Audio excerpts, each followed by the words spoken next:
Hello అండి. Welcome to consistent learning. ఈరోజు మనం ఈ వీడియోలో డిఎడ్ సెకండ్ ఇయర్‌కి సంబంధించిన subject pedagogy of English at primary level సబ్జెక్ట్‌లో ఉన్న వెరీ షార్ట్ క్వెషన్స్ డిస్కస్ చేస్తున్నాము. ఒకసారి ఇక్కడ క్వెషన్ చూడండి. How is multilingualism seen as a resource for English language teaching in India? అంటే ఇండియాలో ఇంగ్లీష్ లాంగ్వేజ్ టీచ్ చేయడానికి మల్టీలింగ్వలిజం ఒక రిసోర్స్ లాగా ఎట్లా యూజ్ అవుతుందని అడుగుతున్నారు. నార్మల్‌గా ఇప్పుడు మల్టీలింగ్వలిజం అంటే ఏంటి అంటే ఒక కంట్రీలో 2 కన్నా ఎక్కువ లాంగ్వేజెస్ ఉండడం అనమాట. ఇప్పుడు మన ఇండియాలో చాలా వెరైటీ ఆఫ్ లాంగ్వేజెస్ ఉన్నాయి గదా! అందుకని మనది ఒక మల్టీలింగ్వలిజం కంట్రీ. ఓకేనా? ఇక్కడ ఈ మల్టీలింగ్వలిజం అనేది అంటే ఇప్పుడు సపోజ్ నేనున్నాను అనుకోండి. నాకు తెలుగు వచ్చు, హిందీ వచ్చు, మదర్ టంగ్ వచ్చు, ఇంగ్లీష్ వచ్చు, అట్లా చాలా లాంగ్వేజెస్ వచ్చు కదా మనకు నార్మల్‌గా. అది ఇంగ్లీష్ నేర్చుకోవడానికి అదొక రిసోర్స్ లాగా ఎట్లా పనికొస్తది అని అడుగుతున్నారు. ఓకేనా? ఒకసారి ఆన్సర్ చూడండి. India is a country with many languages. Multilingualism can be defined as a linguistic diversity and linguistic universality.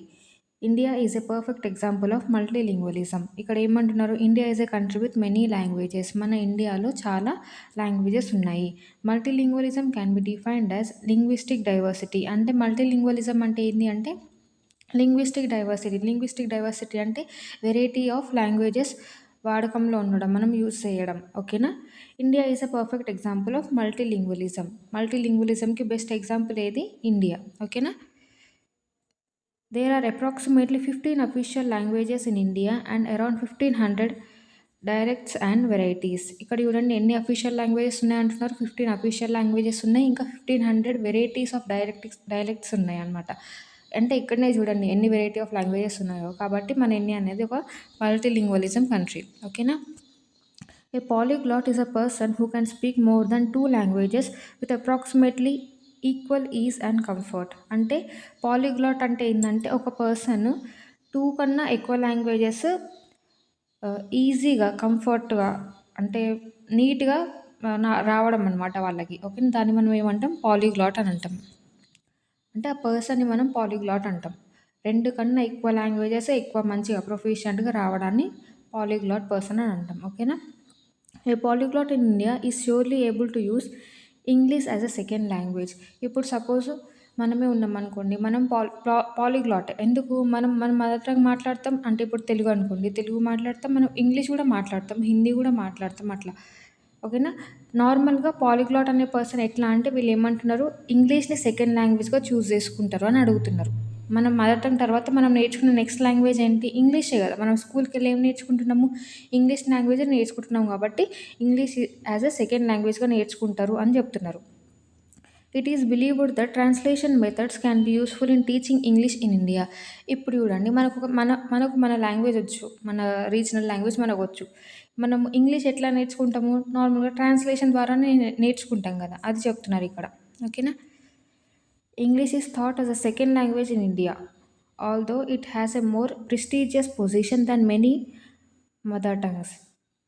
English మనకి సెకండ్ లాంగ్వేజ్‌గా టీచ్ చేయబడతదనమాట మన స్కూల్స్‌లలో. ఇంకా although it has more prestigious position. ఇది మనం సెకండ్ లాంగ్వేజ్‌గా యూజ్ చేస్తున్నా కూడా మన రీజనల్ లాంగ్వేజ్ కన్నా మనం దానికి ఎక్కువ ప్రియారిటీ, ఎక్కువ ఇంపార్టెన్స్ ఇస్తున్నామనమాట. అది ఒక ప్రెస్టీజియస్ లాంగ్వేజ్ అయిపోయింది మన కంట్రీలో. ద 3 లాంగ్వేజ్ ఫార్మ్‌లో also exist in the Indian education system. మన ఎడ్యుకేషన్ సిస్టమ్‌లో 3 లాంగ్వేజ్ ఫార్ములా అని కూడా ఒక పాలిసీ ఉందనమాట. ఓకేనా? దాని గురించి మనం తర్వాత డిస్కస్ చేసుకుందాం. ఇక్కడ ఏం చెప్తున్నారంటే 3 లాంగ్వేజ్ ఫార్ములాలో ఏంటి? ఫస్ట్ మనం మన రీజనల్ లాంగ్వేజ్ నేర్చుకుంటాం. Second Hindi or English. Next ఏదన్నా ఇండియన్ లాంగ్వేజ్ లేకపోతే ఫారెన్ లాంగ్వేజ్ అన్నా సరే. అవి నేర్చుకుంటాం అనమాట మన స్కూల్ ఎడ్యుకేషన్‌లో. అంటే అక్కడ ఏం తెలుస్తుంది మనకు? మన స్కూల్ ఎడ్యుకేషన్ కూడా మన లింగ్వలిజంని అది ఎంకరేజ్ చేస్తుందనమాట. ఓకేనా? అందులో ఇంగ్లీష్ కూడా కంపల్సరీ మ్యాండేటరీ. నెక్స్ట్ చూడండి.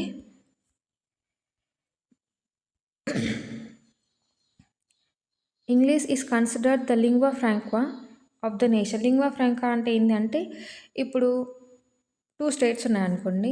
ఒక స్టేట్ వాళ్ళకి ఇంకో స్టేట్ వాళ్ళ లాంగ్వేజ్ రాదనుకోండి. అప్పుడు మనం ఏ లాంగ్వేజ్ యూజ్ చేస్తాం? ఒక కామన్ లాంగ్వేజ్ ఉంటది మనకి. ఆ లాంగ్వేజ్ ఏంటి? మన కంట్రీలో అంటే ఇంగ్లీష్. ఆ కామన్ లాంగ్వేజ్‌ని మనం ఏమంటాం? లింగ్వా ఫ్రాంకా అని అంటాం. ఓకేనా? Lingua ఫ్రాంకా. Therefore, learners' knowledge of different languages can be used as a resource for learning English. ఇక్కడ ఏమంటున్నారంటే మన ఇండియాలో మనకి చాలా లాంగ్వేజెస్ ఉన్నాయి.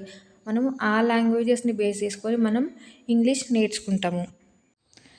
ఇక్కడ చూడండి మనం ఒక చిన్న ఎగ్జాంపుల్ డిస్కస్ చేసుకుందాం. ఓకేనా?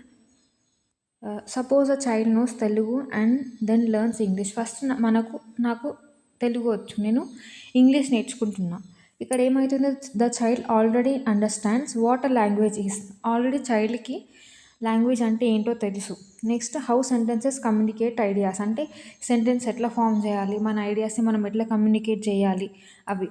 హౌ టు ఎక్స్ప్రెస్ థాట్స్, మన థాట్స్ మనం ఎట్లా ఎక్స్ప్రెస్ చేయాలి. How to understand meaning from the context, అంటే సిచ్యుయేషన్ని బట్టి మీనింగ్ ఎట్లా మారిపోతూ ఉంటుంది అవి. So the teacher doesn't have to teach the child the whole idea of communication from zero. కాబట్టి ఇక్కడ యూజ్ ఏంటి అంటే మనకు ఆల్రెడీ ఒక లాంగ్వేజ్ వచ్చు.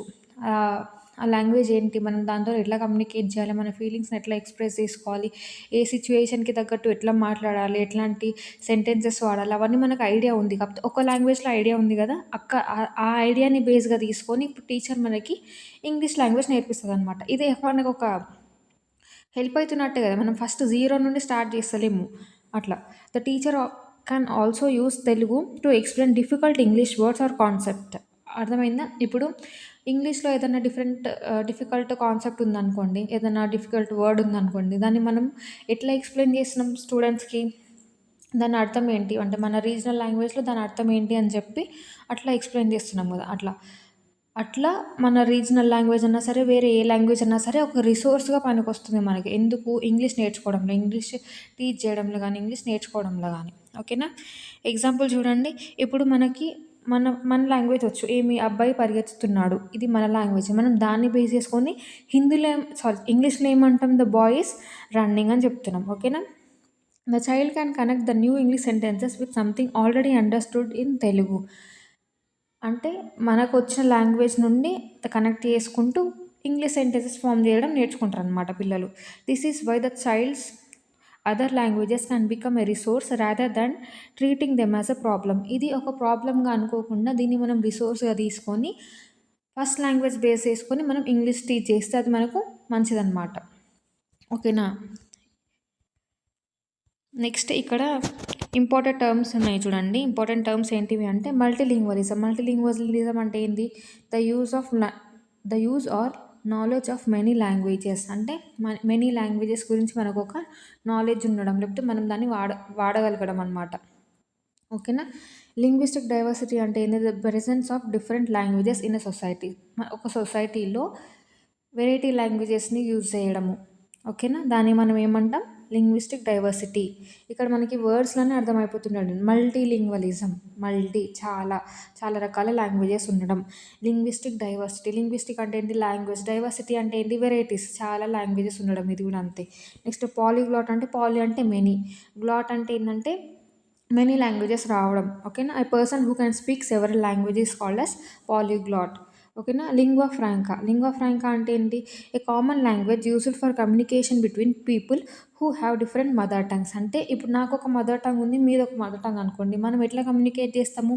ఇంగ్లీష్లోనే కదా. ఓకేనా? ఇంగ్లీష్ అనే కాదు కానీ మనం ఏ లాంగ్వేజ్ అయితే యూజ్ చేస్తున్నామో అది లింగ్వా ఫ్రాంకా అని అంటాం. ఓకేనా? ఇక్కడ మనము ఇంగ్లీష్ వాడతాం కాబట్టి ఇంగ్లీష్ ఈజ్ అ లింగ్వా ఫ్రాంకా. ఓకేనా? నెక్స్ట్ నార్మల్గా ఇప్పుడు ఆ క్వశ్చన్ ఏంటి అసలు? ఒకసారి క్వశ్చన్ చూడండి మీరు. How is multilingualism seen as a resource for English language teaching in India.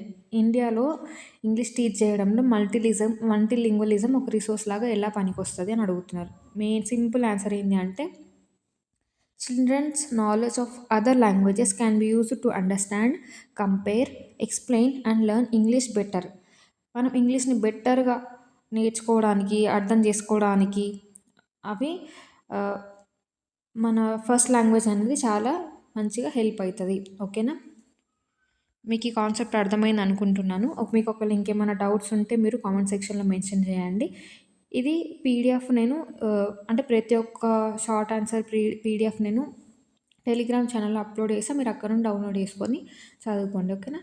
Thank you. ఇట్లాంటి మరిన్ని వీడియోస్ కోసం ఛానల్ని సబ్స్క్రైబ్ చేయండి అండ్ మీ ఫ్రెండ్స్తో షేర్ చేసుకోండి. Thank you.